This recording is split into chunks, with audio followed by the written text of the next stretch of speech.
22 Jump Street. Now, we all saw the first 21 Jump Street because we didn't think it would work. Well, I did. Just like the record show, I was the one who saw the trailer and said, like, man, that trailer's funny. But everybody else going like, you stupid. Okay. That looks awful. And because you built it up so much and we didn't laugh, we even predicted. We said, that movie's going to suck. That movie's going to be a piece of shit. Every time I laughed in 21 Jump Street, sitting next to Martin would look at me and be like, I told you. Shut the fuck up.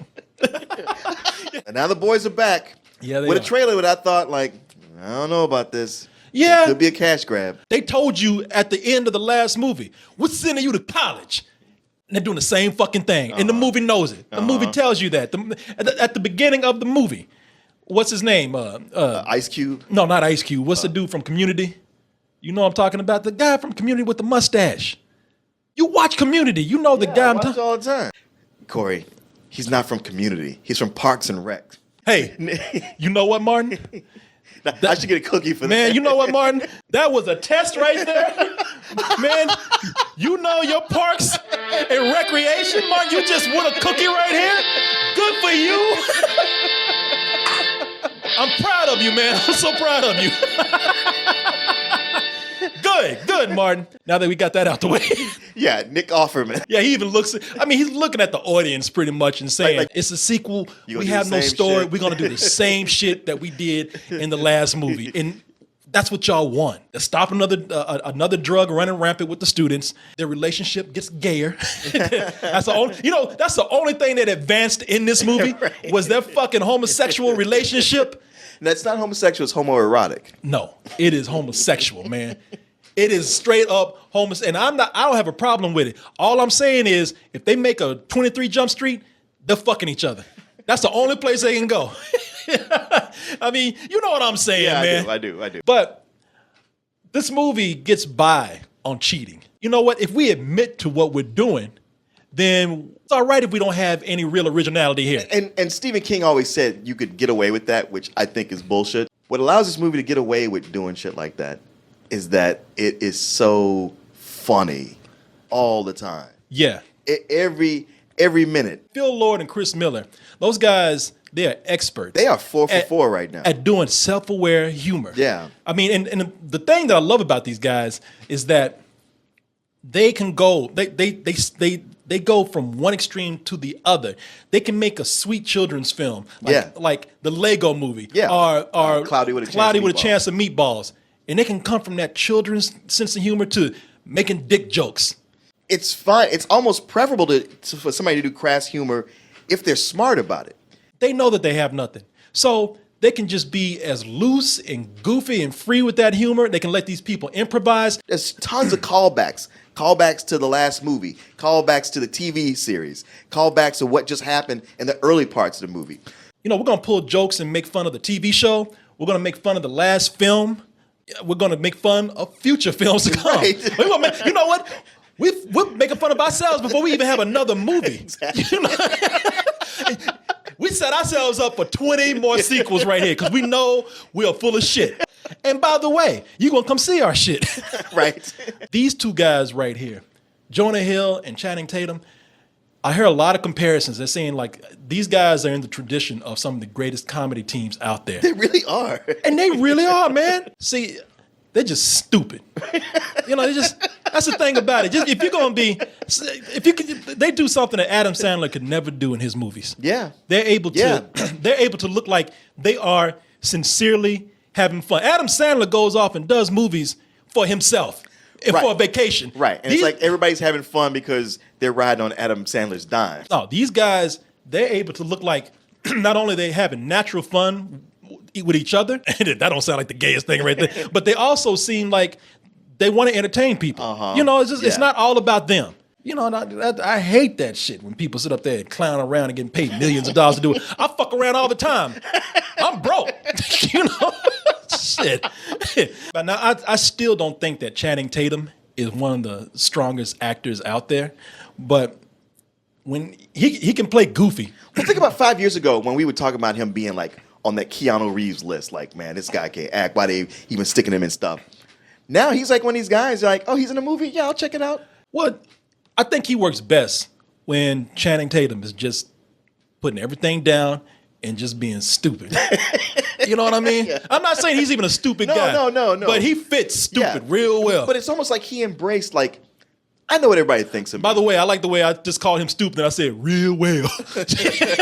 Well, this is one of the movies where he's able to go like, I know what people think of me, and I know how to play off of that. Hey, my partner, he want to see the product. When he talking? My name is Jeff. Even they all look like this dumb motherfucker. Look how they looking at each other like, who brought this stupid son of a bitch over here? Like if he had kind of just half-ass did that impression, it'd have been like, okay. Yeah. But then he took it all away. That's what makes it funny. And that's what happens throughout this entire movie. There's no ego with them in this movie, man, and they work great together.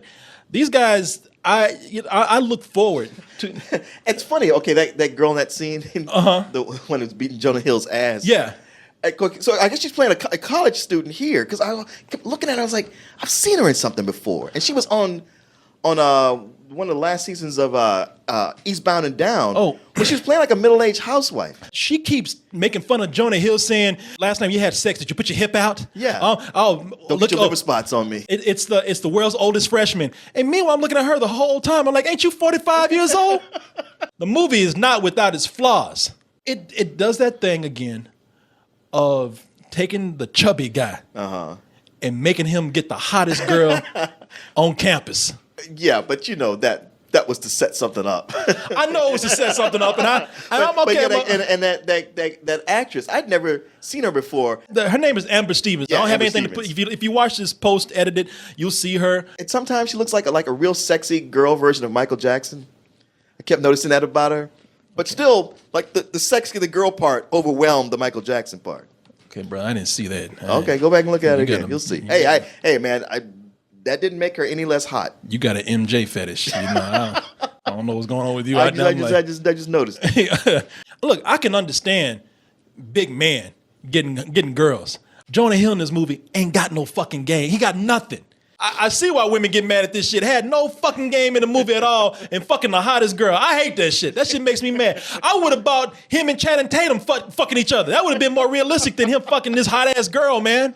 I don't like that. They know how to put things on the side and in the background. There's a fight scene in this film. I'm not going to say anything, but the whole time you're looking and you're confused because there's a dude who I'm sure when they start shooting, he was already there. Because right, yeah. There's a guy the whole time, and in the background, they don't make any big deal about it. They don't draw any attention to it. They don't even draw. They don't put a camera on him. There's a guy back there with a pipe.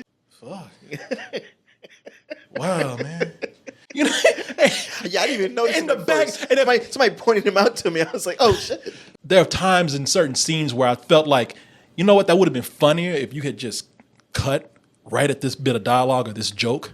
I thought it could have been a tighter film, but so what, man? You know, even in those scenes where they weren't very tight, it still had that air of these people having a good time. It's a movie that you will have very much a good time with. Yeah, we're only halfway through the year, and I'm already claiming this is going to be the funniest movie of the year. All right, man. God damn it now. You know better than that. No, I honestly, I can't imagine anything being funnier this year. I give it a enthusiastic, very high full price. And the other thing is, Ice Cube, you got to get some range, man. Well, you know what? I always say that about Ice Cube. However, here it was like, hey, we know what this guy does. We know what everybody thinks about him. Let's use that to its fullest potential. I'm still under the realization that that he is doing that in every movie. Hey, y'all, don't look at Martin. Don't Martin look like a Cuban Ice Cube right now? He looks like Ice Cuban. That was good. You look like an angry mojito. I look at these fucking movies that Ice Cube is in, and I'm thinking, look, God bless you, man. It's working for you. Yeah. You found something. You were the luckiest son of a bitch in the fucking world because all you got to do is flare your nostrils and say every line like this. God damn it, I'm an actor. And nobody's going to argue with you. Right. First of all, because people scared of you. Right. Imagine you being that trained actor on the set who's saying everything you just said, and then you're like, he's right behind me. I have never seen such emotion in one man's nostrils, ever.